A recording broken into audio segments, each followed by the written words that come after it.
تو منکرین ماتم اپنے اجداد کے ظلم کو چھپانے کے لیے ماتم کو بدعت بتلاتے ہیں۔ ان کی مثال ایسے ہی ہے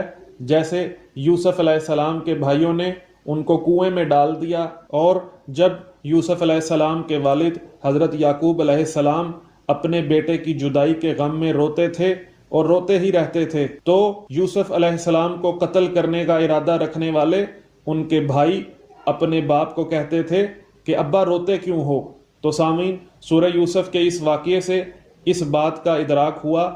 کہ جو شخص کسی کو قتل کرتا ہے یا قتل کرنے میں ملوث ہوتا ہے تو وہ لواحقین کو احتجاج کرنے سے روکتا ہے، اور